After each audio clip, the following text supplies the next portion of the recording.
Times उन्हें दे रहा है, क्या कहना चाहेंगी विषय में? वाकई में जैसे ये समाचार आया और जैसे हम लोगों ने टीवी पे ये जानकारी मिली, मुझे रोहित सदाना जी के वैसे बहुत सारे शोज एकदम से रिकॉल हो गए। और एक अत्यंत दुखद घड़ी है कि इतने कम आयु में, मात्र वो 42 साल के थे, 79 बॉर्न थे, और उनका हार्ट फेल हो गया। ये बहुत बहुत दुख की बात है। मैं पर्सनल तौर पे उनको विनम्र श्रद्धांजलि देती हूँ आपके चैनल के माध्यम से। और इतना बढ़िया, इतना यंग, इतना प्रोग्रेसिव पत्रकार हमारे देश से आज चला गया, हमारे दिन दुनिया से चला गया। तो उनको भगवान उनकी आत्मा को शांति दे, और यही प्रार्थना मैं अपनी तरफ से उनके लिए करूंगी। मैं ही जस्ट इन पीस। और वो जहाँ भी हैं, उनके पूरे परिवार को मेरी बहुत सारी संवेदना है। कोरोना वायरस के बढ़ते प्रकोप को लेकर बहस हो रही थी कि आसपास के लोग किस तरीके से लाचारी और बेबसी के शिकार हो रहे हैं। अगर स्वास्थ्य सेवाएं लेने जाते हैं तो डॉक्टरों का खौफनाक चेहरा देखने को मिलता है। अगर वह कोई भी सामान कोरोना वायरस से बचने के लिए लेने जाते हैं तो दलालों के चक्कर में फंस जाते हैं। आखिर जाएं तो जाएं कहाँ? कोई रास्ता आप जैसे जो जुझारू समाज सेवक हैं वही हमारे दर्शकों को और देशवासियों को बता सकते हैं। आप भी कुछ अपने विचार प्रकट करें। बिल्कुल। जो भयावह स्थिति है उसको हम लोग अभी इस डिस्कशन के माध्यम से भी जान ही चुके हैं। बाकी न्यूज़पेपर, मीडिया और आसपास के जो माहौल है उससे सभी लोग परिचित है। Without being political I think हम लोग अपना व्यू रख सकते हैं। ठीक है, मैं सब ड्यू रिस्पेक्ट देती हूँ सभी पार्टी के प्रवक्ता हो, स्पोक्स पर्सन जो भी है, उनके लीडर्स हो सकते हैं। सबका अपना अपना मानना है भाई। कोरोना किसी पार्टी या नेता की वजह से तो आया नहीं है। ये महामारी पिछले साल भयावह तौर पे आई और इस बार भयंकर हो गई है। और आने वाले समय में और इसका कितना हम लोग और विचित्र रूप देखेंगे, कितना और इसका भयावह रूप देखेंगे, ये हमारे इमेजिनेशन से भी परे। अब रही बात व्यवस्था, चिकित्सा व्यवस्था, सामाजिक उत्तरदायित्व, डॉक्टरों की परेशानी, इलाज की कमी और सरकार का फेलियर, यही मिली जुली समस्या है जो फिलहाल देखने को मिल रही है। हम जैसे समाज सेवी, साथ ही साथ गृहिणी, साथ ही साथ नॉर्मल जनता, अगर हम अपनी बात करें तो भाई मानना पड़ेगा कि जब कोरोना पिछले साल ही इतना भयंकर था, तो गलती सरकार के और नेताओं के साथ साथ हम जनता से भी हुई है। देखिए, आप मानिए ना मानिए, हम जैसे लोग भी एकदम कुछ दिन के लिए लीनियंट हो गए थे। जैसे मैं मानूंगी 2020 के नया साल आते आते हम बहुत स्पिरिचुअली भी सोचने लगे कि भाई ये बुरा वक्त था, कट गया, अब आने वाला वक्त अच्छा होगा। ओके, हम लोग स्पिरिचुअलिज्म पर विश्वास करते हैं, चमत्कार पर विश्वास करते हैं। मैं खुद सारी देवी देवताओं को मानती हूँ और भगवान की मैं आस्था रखती हूँ। पर क्या सारी जिम्मेवारी भगवान ने ले रखी है, या सरकार ने, या नेता ने? ऐसी जिम्मेवारी सबने उस तरह से नहीं ली है। अगर हम सोशल अवेयरनेस की बात करें, मैं खुद मैं एग्जांपल अपने आप को दे रही हूँ। मैं खुद ऐसा कुछ दिन में 4 महीने पहले मैं भी बहुत मास्किंग, सोशल वर्किंग में आगे रही। पिछले साल मेरा फाउंडेशन, लेकिन जो आम जनता की भावना और धारणा होती, धीरे धीरे हमें ये लगने लगा कि भाई कोरोना आउट ऑफ ऑर्डर हो गया है, नहीं तो चलो हम लोग मिलना जुलना शुरू करने लग गए और कुछ सावधानियों को हम नजरअंदाज कर। ठीक है, चाहे वो मास्किंग थी, सैनिटाइजेशन था, या अपना इम्यूनिटी बढ़ाने की बात थी, कहीं ना कहीं आम जनता ने भी गलती की। तो जब सावधानी हटती है, दुर्घटना घटती है। सरकार का फेलियर इस तरह से है, नजरअंदाज किया गया। कल ही मैं न्यूज देख रही थी, जो इंजेक्शन है, वैक्सीनेशन है, रेमडेसिविर की बात किया जाए, उसका उत्पादन जनवरी से बिल्कुल लो हो गया। और हम धीरे धीरे सोचने लगे कि corona is now gone from, it was not there. अगर आप लोग तो आप देख ही रहे हैं कि न्यूज में आता रहता है, बिहार, महाराष्ट्र में कभी खत्म ही नहीं हुआ, और दिल्ली में भी पनपता ही रहा, और पनपते पनपते स्थिति में आ गया। सरकार फेलियर है व्यवस्था करने में। आम आदमी ऑक्सीजन के बिना, दवाई के बिना दर दर की ठोकरें खा रहा है, और हम जनता, हमारी भी तो कुछ गलती हुई। हमसे गलती ये हुई है कि हम लोग बिल्कुल भूल गए, और हम बिल्कुल भी सैनिटाइजेशन, मास्किंग सोशल डिस्टेंसिंग पर ध्यान देना बंद कर दिए। तो अभी भी समय है, जनता जाग जाइए। इस तरह से बेमौत मरने से अच्छा है कि कृपया करके पहले अपनी सुरक्षा करना शुरू करें, फालतू में बेमतलब में बाहर ना घूमें। और राजनीति बतियाना तो बहुत आसान होता है, हम जैसे भी पार्टी से बिलोंग करते हैं, बातें बोलना बहुत आसान है, but when it come to the practically, then very few people are actually still they are not maintaining the protocol. एक बार छोटी सी बात बोलूंगी, बिकॉज सबको बोलने का मौका है। कल मुझे एसेंशियल मेडिसिन लेने के लिए विटामिन सी, क्योंकि my son was also corona positive, my mother in law was there, but by the grace of God now everybody is negative, उनका सब रिपोर्ट आ गया। फिर भी मेडिसिन जाना पड़ा। रेस्टोरेंट खुले और जो रेस्टोरेंट चलाने वाले हैं वो खुलेआम खांस रहे हैं। खांसी ये खांसने के लिए मनाही नहीं है, मुंह पर मास्क नहीं है, देयर स्पिटिंग एवरीवेयर, थूक रहे हैं, डस्टबिन है नहीं है। तो ऐसे लोगों पर जहां कैमरा लगे, इनको पकड़ो, इनको सिखाओ कि मैनरिज्म क्या है। तुम नहीं मरोगे, तुम्हारे साथ और लोग मरेंगे। ये अवेयरनेस हमारे भारत में है ही नहीं, इसीलिए और देश में कोरोना कंट्रोल हो गया। हम काटने की बीमारियां ऐसे तो बीमारियां मुश्किल है, यू नो। मैं सब भारतवासी की तरफ से ये बात बोल रही हूँ कि ये बहुत बहुत बहुत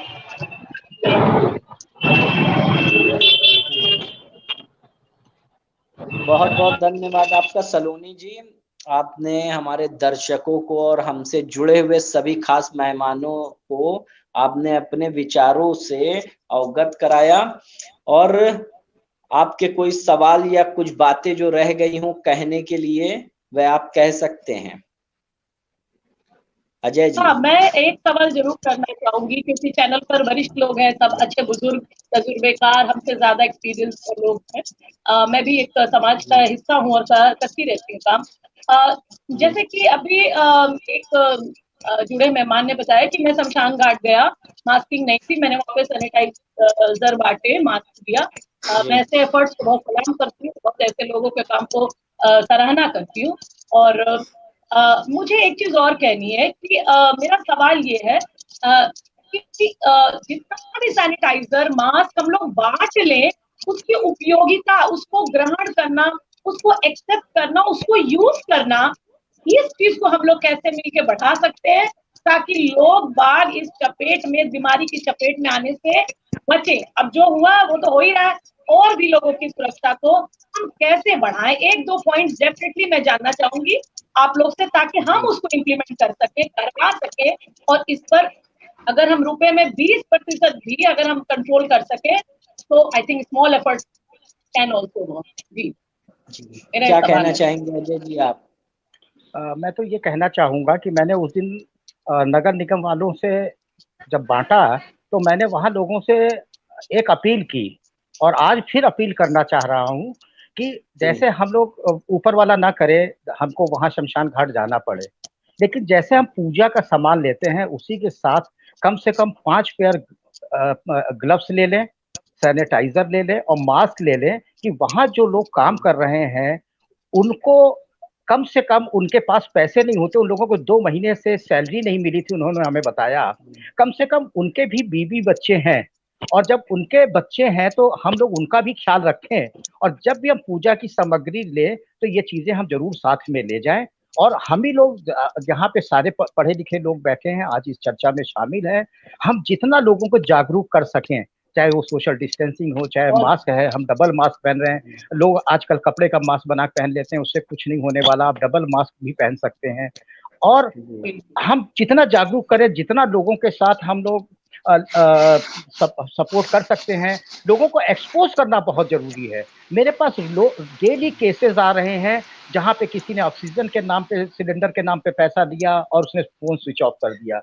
लोग दवाइयाँ, सिलेंडर, अभी मेरे पास एक रिकॉर्डिंग अभी है, लेकिन उसमें एक बहुत बड़ी सोशल वर्कर हैं, उनका नाम आ रहा था, तो इसलिए मैंने उसको मीडिया पे नहीं डाला।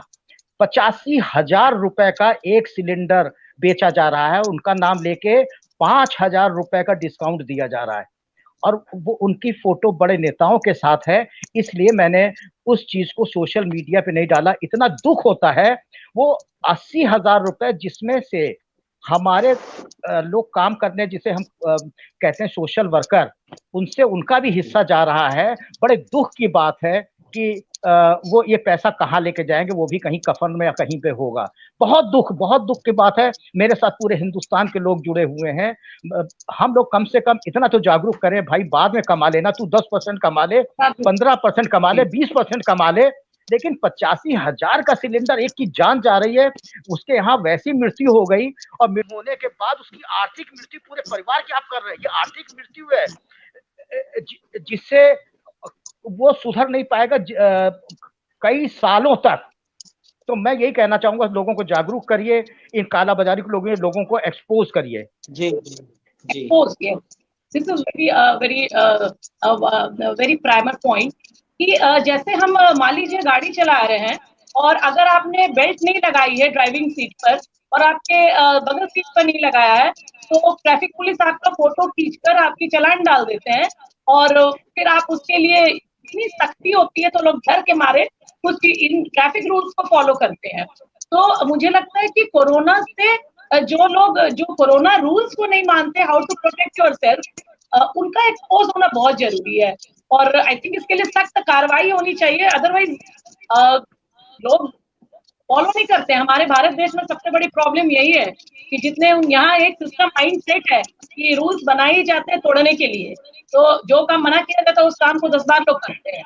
तो रूल्स को बहुत स्ट्रिक्टली मुझे लगता है लोगों के बीच में एकदम कहते हैं ना, इंजेक्शन से ज्यादा इंजेक्ट करने की जरूरत है, तभी ये लोग समझेंगे कि कोरोना को फैलने से कैसे रोकना चाहिए। ये मेरा विचार है। जी आशीष जी, आप क्या कहेंगे?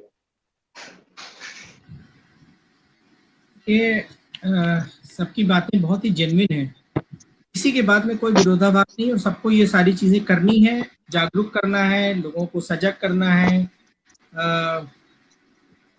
लोगों को बचाना है इस महामारी से, और आगे ऐसी पुनरावृत्ति ना हो, आगे ऐसे ना घटे जैसा सलोनी जी ने कहा, उसके विषय में भी अभी से काम करना होगा। और शायद अब सरकारें जगी और मुझे उम्मीद है कि इस विषय पे काम होगा। छोटा सा आंकड़ा आपको बताऊंगा, आप सभी उत्तर प्रदेश से बिलोंग करते हैं, I think so, Uttar Pradesh से बाहर जी। उत्तर प्रदेश के पिछले 10 साल का अगर आप आंकड़ा देखें, जिसमें सरकार थी बसपा की, सपा की और अभी भाजपा की, पिछले 10 साल की सरकारों का जो बजट रहा था वो है करीब 1.5 लाख करोड़ रुपए। और ये बजट किस चीज का है? स्वास्थ्य विभाग का बजट बता रहा हूं मैं आपको, 1.5 लाख करोड़।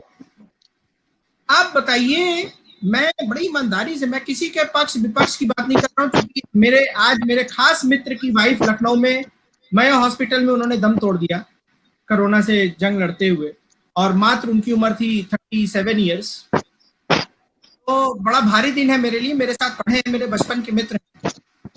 आप बताइए, ये 1.5 लाख करोड़ पिछले 10 साल में उत्तर प्रदेश में कहाँ यूज हुआ? सरकारें किसी की भी उस पर क्वेश्चन नहीं है। इंपॉर्टेंट ये कि हमारा जो टैक्स का पैसा था वो, अब देखिए, आप जागरूक हम सब बात कर रहे हैं, लेकिन साहब मान लीजिए कि अगर हम बीमार पड़ गए और हमको हॉस्पिटलाइजेशन होना मजबूरी है, तो क्या हमको इलाज नहीं मिलेगा? क्यों ये हमारी ये गलती कि हम जागरूक नहीं थे, हम बीमार पड़ गए तो हमको इलाज नहीं मिलेगा? हमको इलाज मिलना चाहिए ना, मेरा हक है। क्यों सलोनी जी? बिल्कुल, आई एग्री। पंकज जी बताइए, इलाज मिलना चाहिए कि नहीं मिलना चाहिए? नहीं, बिल्कुल मिलना चाहिए, उसमें तो कोई दो राय है ही नहीं। अब मैं बताऊं साहब कि मैं सर प्रतिदिन न जाने कितने केसेस हैंडल कर रहा हूँ, कितने लोगों को एडमिट कराना और कितने लोगों को ऑक्सीजन सिलेंडर की व्यवस्था कराना, सामाजिक तौर पे ये काम कर रहे हैं सर। मैं ये कहता हूँ साहब कि जो सारी चीजें अब हो रही हैं, हमने प्लानिंग क्यों नहीं की? मैं बार बार इस बात को उठा रहा हूँ, प्लानिंग की विषय को। हमारी गलती नहीं है, हमें नहीं पता मेरे बगल में कौन। हाँ, मैं सजग होना चाहिए सर, मैं भी घर का हूँ, मुझे भी सब्जी लेने जाना पड़ता है, मैं कितना भी मास्क लगा लूं, न जाने हो सकता है आप भी तो सजग हैं पंकज जी, आप तो बहुत सजग हैं, आपने पूरे परिवार को, लेकिन आप कोरोना संक्रमित हो गए ना। सलोनी जी बहुत अवेयर सिटीजन लग रही है, लेकिन उनके फैमिली में कोरोना आया ना, तो सर अगर आ गया तो मेरी मजबूरी है अगर अस्पताल जाने का या इलाज कराने का, तो हमारे साथ जो है इसको ब्लैक मनी के जनरेशन का धंधा बना दिया जाएगा, या हमको कहा जाएगा ऑक्सीजन स्वयं लेके आओ, या ये कहा जाएगा कि प्लाज्मा डोनर स्वयं खुद से लेके आइए आप। हमारी जिम्मेदारी नहीं बनती है। और इसीलिए मैं बोलता हूं कि ये 1.5 लाख करोड़ रुपए कहाँ गए। सर, मैं आंकड़ों पे बात करने वाला व्यक्ति हूं, मैं किसी के ऊपर आरोप नहीं लगाता ऐसे, मैं आंकड़ों पे बात कर रहा हूं। ये 1.5 लाख करोड़ कहाँ गए? और आप सब पढ़े लिखे लोग हैं साहब, आप लोग जा सकते हैं उत्तर प्रदेश की वेबसाइट पे, सरकार पे, और आप हर साल का वेबसाइट पे जाके आप बजट डाउनलोड कर सकते हैं। और मैंने इस डाउनलोड पे काम करके आंकड़ों पे काम किया है सर। आप बताइए, आप जब सुनेंगे तो आपको फील होगा कि 1.5 लाख करोड़ कितना बड़ा अमाउंट होता है, यानी 15,000 करोड़ सालाना गया कहाँ? Where is it? लखनऊ के अलावा पूरे उत्तर प्रदेश में, इतना बड़ा प्रदेश है, लखनऊ के अलावा पूरे उत्तर प्रदेश में कहीं भी चिकित्सा व्यवस्था उत्तम नहीं है, राज्य स्तरीय नहीं है। मैं इलाहाबाद का हूं, मैं जानता हूं इलाहाबाद में एक नाजरत अस्पताल के अलावा दूसरा कोई भी एक बड़ा अस्पताल नहीं है जहां पे आदमी इलाज करा सके अपना विश्वास करके। क्या बात करते हैं हम लोग? अगर हम बीमार पड़ गए तो मेरी गलती है? तो साहब, हमें दूसरा पक्ष भी उठाना पड़ेगा इन जरूरी मंचों से। और अमित जी, मैं आपका धन्यवाद, साधुवाद करता हूं कि आपने बोलने का मौका दिया, क्योंकि लोगों को ये जानकारी नहीं है कि उनके पैसे का इस्तेमाल कहाँ हो रहा है और कैसे हो रहा है। हमारा सिर्फ ये हक नहीं कि बस आप हाथ जोड़ के हमें हॉस्पिटल में बेड दिला दो, हमारा ये भी जिम्मेदारी बनता है कि सरकारों से पूछें कि जो 1.5 लाख करोड़ का बजट आवंटित हुआ था, पारित हुआ था, उस बजट का हुआ क्या किया सरकारों ने? जी, हम फिर कल किसी और विषय के साथ में मिलेंगे। आप सभी लोग, आभार मैं व्यक्त करता हूं इंजीनियर अजय कुमार, पूर्व नौसेना अधिकारी एवं प्रसपा के सैनिक प्रकोष्ठ के अध्यक्ष, प्रगतिशील समाजवादी पार्टी के जेएनपी इंडिया के डॉक्टर आशीष श्रीवास्तव, सलोनी केसरवानी जी का vice president all India Congress की, और पंकज तिवारी जी का भी अखिल भारत हिंदू महासभा का मैं बहुत बहुत आभार व्यक्त करता हूं कि आज उन्होंने अपना बहुमूल्य समय निकाला हमारे हंगामा टाइम्स के लिए। और आज तक के वरिष्ठ पत्रकार रोहित सरदाना जी को भावभीनी श्रद्धांजलि भी सभी ने प्रकट की।